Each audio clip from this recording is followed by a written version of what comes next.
Dear students, लेके आ गया हूँ पार्ट, अरे लिखा ही नहीं हूँ मैं। This is the part 3। ठीक है, किसका पार्ट 3?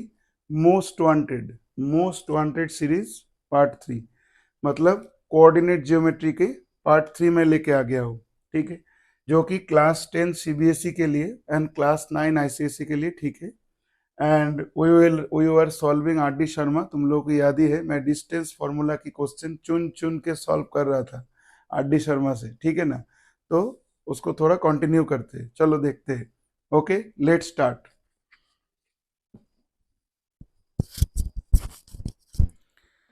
तो यहाँ पे जो क्वेश्चन है, फर्स्ट क्वेश्चन मैं ले रहा हूं कि prove that the points,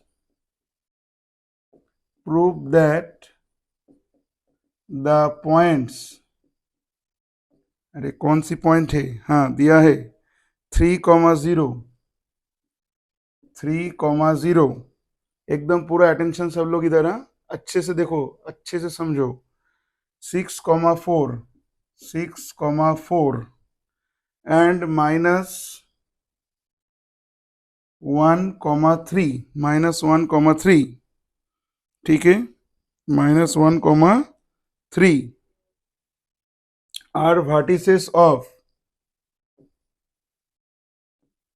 vertices of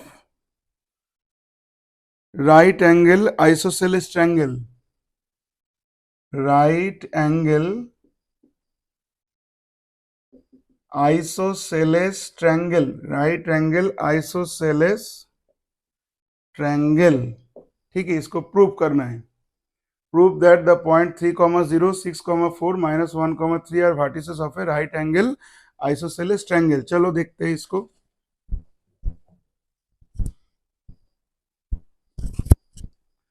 तो देखो, मैं थोड़ा दूसरे वे में कर रहा हूँ, तो स्टूडेंट विल थिंक दैट पहले सबका डिस्टेंस फाइंड कर लेते, ये दोनों के बीच में और इसके दोनों के बीच में। देखो एक काम करते, इतना हार्डवर्क नहीं करते, सीधे पॉइंट्स जो तीनों दिया है ना उसको प्लॉट करके देखते कि कहाँ पे क्या आ रहा है। तो मैं इसको प्लॉट कर रहा हूँ, ठीक है ना, एक रफ प्लॉटिंग में कर दे रहा हूँ कि पॉइंट्स कहाँ पे आ सकता है, उसका एक आइडिया हम लोग ले लेते हैं। तो देखो, this is your y axis, this you know, this is your x axis. ठीक है, अच्छा अब देखो 3,0, 3,0 कहाँ पे आएगा, कहीं ये थोड़ा दूर पे इस जगह पे आ रहा है 3,0। मैं 1 2 3 4 लिख नहीं रहा हूँ, मैं बस रफ स्केच प्लॉट कर रहा हूँ। ठीक है, अच्छा माइक्रोफोन चालू है ना, हाँ चालू है, एक बार बंद हो गया था। 3,0 मतलब चार्ज खत्म हो गया था इसलिए।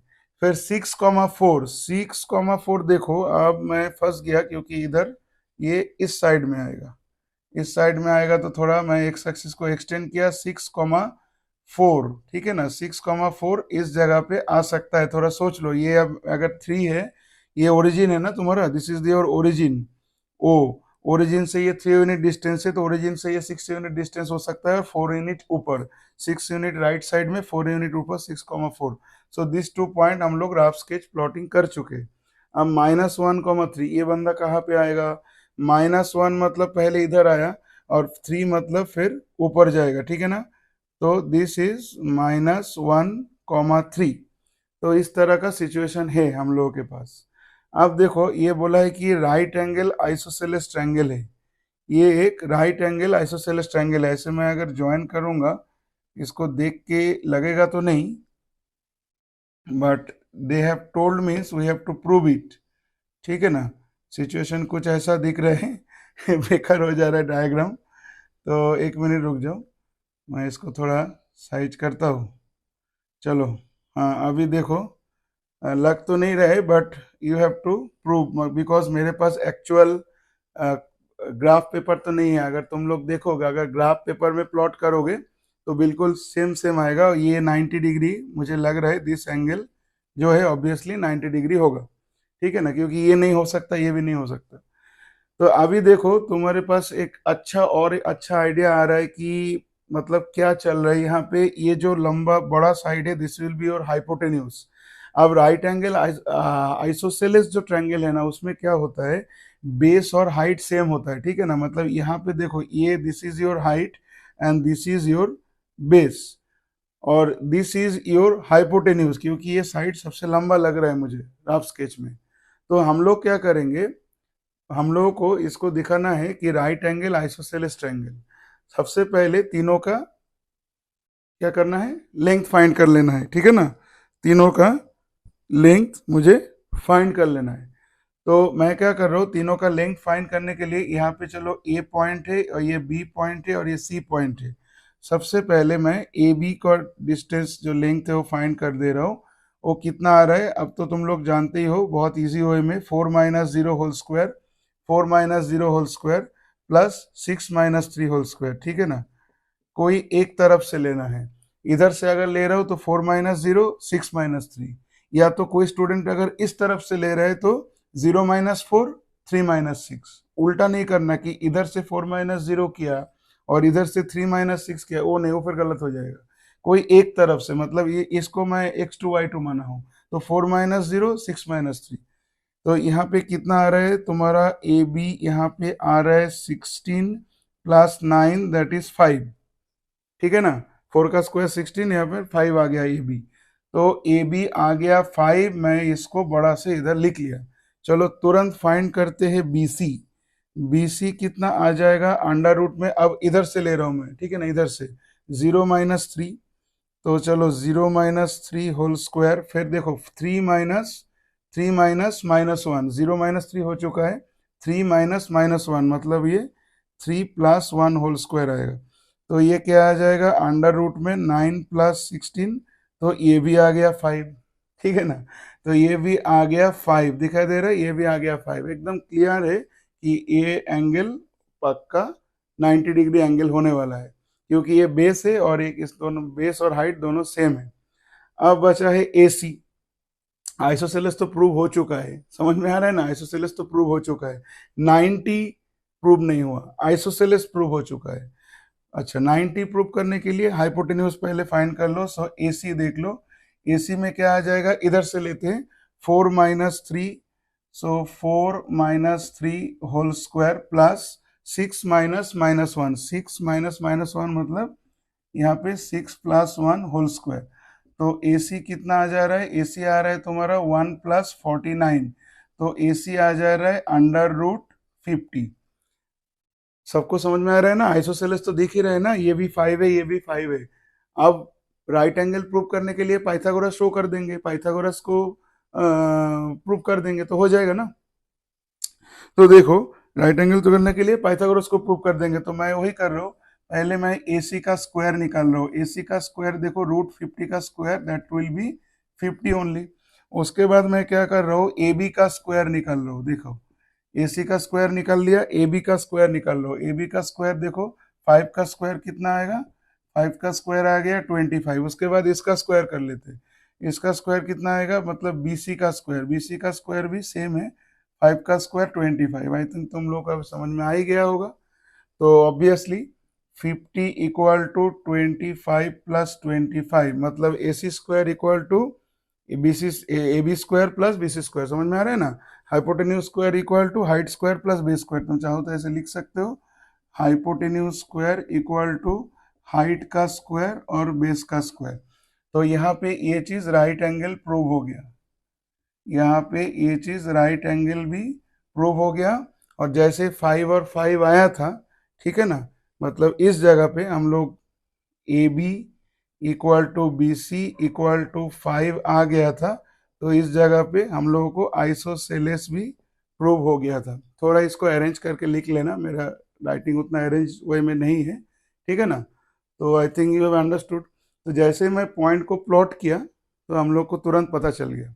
इसको लिख लो, मैं देखता हूँ टाइम कितना चल रहा है। टाइम इज रनिंग 9 मिनट 29, चलो 9 मिनट रनिंग है, ठीक है।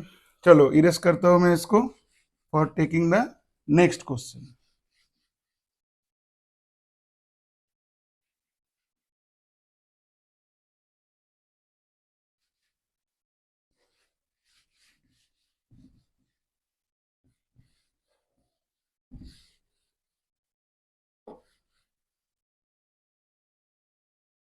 सब लोग साथ में रहना, जो भी बच्चे देख रहे हैं पूरा लास्ट तक देखो, ज़्यादा लंबा नहीं बनाऊंगा मैं, क्योंकि मैक्सिमम क्वेश्चन हम लोग, मैक्सिमम नहीं, काफ़ी क्वेश्चन पार्ट 2 में भी सॉल्व कर चुके हैं। तो ये पार्ट 3 है, जो क्वेश्चन बचा कुचा है डिस्टेंस फार्मूला के वो कर लेंगे, उसके बाद सेक्शन फार्मूला को अटैक करेंगे, ठीक है। चलो नेक्स्ट क्वेश्चन लेता हूँ मैं। हाँ, तो नेक्स्ट क्वेश्चन जो है, हाँ चलो,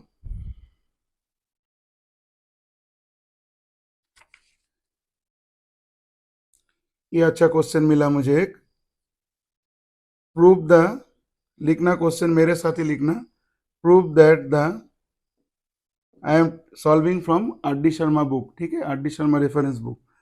prove that the points, prove that the points 2a, 4a, फिर 2a, 6a and 2a plus √3a, 5a, ठीक है, बहुत ध्यान से लिखना होता है। 2a 4a, 2a 6a, 2a plus √3a and 5a are vertices of, vertices of क्या, equilateral triangle, vertices of equilateral triangle, ठीक है। अगर तुमको बहुत कॉन्फिडेंट है, यहाँ पे वीडियो पॉज करके सॉल्व करना स्टार्ट कर दो, नो प्रॉब्लम, वीडियो पॉज करके सॉल्व करो, प्रैक्टिस होगा, ठीक है ना। चलो मैं बुक रख के सॉल्व करना स्टार्ट करता हूँ। अच्छा, तो इक्विलैटरल ट्रायंगल के बारे में सबको आइडिया है कि तीनों साइड इक्वल होता है, तीनों एंगल 60 60 60 ऐसे होता है, ठीक है ना। अच्छा, तो इक्विलैटरल ट्रायंगल तुमको प्रूव करना है, मतलब तीनों साइड इक्वल है ऐसे मुझे शो करना होगा। तो इसको तो प्लॉट करना नामुमकिन है, क्योंकि we don't know what is a. लेकिन देखो यहाँ पे एक चीज नोटिस करो, यहाँ पे एक चीज नोटिस करो, यहाँ पे भी एफसीसा 2a है, इधर भी एफसीसा 2a है, समझ में आ रहा है। एफसीसा दोनों सेम है, ऑर्डिनेट तुम्हारा अलग है, यहाँ पे ऑर्डिनेट 4a है, यहाँ पे ऑर्डिनेट 6a है, तो ऑर्डिनेट यहाँ पे ज्यादा है, यहाँ पे ऑर्डिनेट कम है, दोनों एफसीसा सेम है। इसका क्या मतलब है, दोनों एब्सिसा सेम, मतलब ये दो जो पॉइंट है ना, ये पॉइंट और ये पॉइंट एक लाइन पे है। सपोज ये 2a और 4a हुआ, और ये 2a, 6 से होता है, हुआ, ठीक है, 2a और 4a और 2a 6 से, ऐसा हो सकता है ये, क्योंकि देखो ऑर्डिनेट जो है तुम्हारा एब्सिसा जो है सेम है, सिर्फ ऑर्डिनेट का डिफरेंस है, ठीक है ना। सबसे बेस्ट मैं बताऊंगा और भी एक्यूरेटली, तो एक पॉइंट यहाँ पे होगा 2a 4a, और उससे थोड़ा ऊपर दूसरा पॉइंट आएगा 2a 6 से, थोड़ा सोच के देखो, क्योंकि y एक्सिस जो है वो इंक्रीज हो रहा है, एक्स एक्सिस तो वही है, एक्स एक्सिस तो वही चीज है। तो अब तीसरा जो पॉइंट है, अभी तीसरा पॉइंट में इधर 5a बोला है, दैट इज ओके, और 2a के साथ √3a ऐड किया गया है। तो अगर अगर मेरा ओरिजिन इस जगह पे है, इस जगह पे मेरा ओरिजिन है, ठीक है ना, मैं एज्यूम कर रहा हूँ सब कुछ पॉजिटिव है, तो इस जगह पे अगर मेरा ओरिजिन है, तो ये पॉइंट अगर 2a 4a है, ठीक उसके ऊपर 2a 6 से आएगा, सोच के देखो, ठीक उसके ऊपर 2a 6 से आएगा, और 2a के साथ √3a ऐड किया गया है, पॉजिटिव क्वांटिटी मान रहा हूं मैं, तो 2a के साथ अगर √3a ऐड करोगे तुम और राइट में जाओगे, यहां से ओरिजिन से यहां तक पहुंचे तो 2a, 2a के साथ √3a ऐड करोगे तो और उधर जाओगे, और ऊपर कितना चलोगे, 5a, 5a जो है ये दोनों के बीच में है, 5a जो है ये 6a और 4a के बीच में है, और ये कोऑर्डिनेट उसने बोला है कि कितना, 2a प्लस √3a, 5a, ये सिचुएशन है, देखो थोड़ा सोच के। Suppose this is the y axis and this is the x axis, ठीक है ना। हम लोग रफ स्केच एक बनाए हैं, हो सकता है, मुझे पता नहीं है फर्स्ट क्वाड्रेंट में है कि नहीं, उधर दूसरा क्वाड्रेंट में भी हो सकता है, पॉइंट्स अलग अलग कोऑर्डिनेट्स में हो सकता है, बस रफ स्केच है। अगर फर्स्ट क्वाड्रेंट में होता है तो फिर ऐसा होगा, है ना, समझ में आ रहा है। 2a के साथ √3a ऐड किया तो ये पॉइंट और शिफ्ट हो गया। अब मानो कि मैं तीनों को ज्वाइन कर रहा हूं, जब तीनों को मैं ज्वाइन किया, ये आ गया इसके अंदर, रुक जाओ थोड़ा वापस लिखना होगा, 2a, 6 से, हाँ चलो, ये तीनों को जब मैं ज्वाइन किया एक ट्रायंगल बना। देखने से तो बिल्कुल नहीं लग रहा इक्विलेटरल, मुझे प्रूव करना है तो तीनों की डिस्टेंस मुझे क्या करना पड़ेगा, सेम दिखाना पड़ेगा। अब देखो थोड़ा शॉर्टकट लगाओ, थोड़ा दिमाग यूज करना है हम लोगों को। यहाँ पे मानो कि ये पॉइंट ए है and this is point B and this is point C, ठीक है ना। अरे बीसी डिस्टेंस तो कोई भी बच्चा बोल देगा, तो बोलो तो बीसी डिस्टेंस कितना है। टाइम एक बार देख लेता हूँ, टाइम तुम्हारा चल रहा है 15 मिनट्स ओनली। तो बीसी डिस्टेंस जो है, इक्विलेटरल में तीनों साइड निकालना है ना, बीसी निकालना है, ए बी निकालना है और एसी निकालना है। लेकिन बीसी जो है इसके लिए डिस्टेंस फॉर्मूला की जरूरत है, इसके लिए डिस्टेंस फॉर्मूला की जरूरत नहीं है। तुम क्लियरली देख रहे हो एक्स की वैल्यू सेम है और वाई की वैल्यू में चेंज हुआ है। कितना चेंज हुआ है देखो, यहाँ पे 4a है, यहाँ पे 4a है और यहाँ पे 6a है। तो 6a माइनस 4a, यहाँ पे तुम्हारा 2a आएगा कि नहीं बोलो। देखो समझ में आ रहा है, एकदम सीधे चीज है ना, 6a माइनस 4a, ये डिस्टेंस तुम्हारा 2a आ गया। If you are using distance formula same ही आएगा, 2a ही आएगा, क्योंकि ये 4a था, बस 2a यूनिट बढ़ गया तो 6a तक पहुंच गया। यहाँ पे 4a है, 2a यूनिट बढ़ गया, y की वैल्यू तो 6 से पहुंच गया। तो BC जो है मुझे 2a मिला, मैं इधर लिख दे रहा हूँ कि BC जो है ये 2a यूनिट है। चलो एक का तो मैं शॉर्टकट लगा दिया। अब दूसरा जो यहाँ पे मैं करना होगा, AB निकालना होगा, AC निकालना होगा, इसके लिए कोई रास्ता नहीं है। तो इसके लिए चलो मैं AB निकाल रहा हूँ। AB के लिए क्या करना पड़ेगा, AB, ठीक है ना, ये A है, A और B ये दोनों को देखना, ठीक है ना। उधर से स्टार्ट करते हैं, 5a माइनस 6a का whole square, 5a minus 6a का होल स्क्वायर, ठीक है ना, अंडर रूट में, ऑब्वियसली अंडर रूट में 5a माइनस 6a का होल स्क्वायर प्लस, ठीक है। ये सब नहीं चाहिए मुझे, थोड़ा मिटा दे रहा हूँ, तुम लोगों का भी समझ में आया होगा, दिस इज द ओरिजिन था, ठीक है ना। अच्छा फिर ये जो क्वांटिटी है इसको एक साथ लेना, 2a plus √3a, 2a plus √3a irrational quantity है। इसके इसके से इसमें से माइनस होगा ये वाला एफसीसा, सेकंड एफसीसा से फर्स्ट एफसीसा माइनस होता है, difference of एफसीसा, difference of ordinate का स्क्वायर कर दिया, अब डिफरेंस ऑफ एफसीसा का स्क्वायर करेंगे। तो यहाँ पे आ रहा है 2a plus √3a minus 2a whole square. देखो जैसे ही किया 2a और 2a कैंसिल हो गया, समझ में आ रहा है सबको। अच्छा यहाँ पे क्या आ रहा है, देखो 5a minus 6a minus a होता है, माइनस a का होल स्क्वायर करोगे तो ओनली a स्क्वायर आएगा। और यहाँ पे √3a का होल स्क्वायर, √3 का स्क्वायर कितना होता है 3, a का स्क्वायर कितना होता है a स्क्वायर। तो finally what you are getting, you are getting 4a square. तो ये 2a आया, देखो ये भी आ गया 2a, ये तो 2a आ ही गया था, ये भी 2a आ गया, a b नहीं, इधर नहीं लिखना है, ए बी मिला 2a, ठीक है ना, ये भी 2a आ गया और ये भी 2 तो आ ही गया था। मजा आ रहा है क्वेश्चन में, अभी देखते जाओ, टाइम इज रनिंग 18 मिनट, ठीक है। अच्छा चलो इसके बाद देखो, इसके बाद देखो, अब इसको निकालना है, AC निकाल लेता हूँ, उधर साइड जगह है, इधर इस साइड में।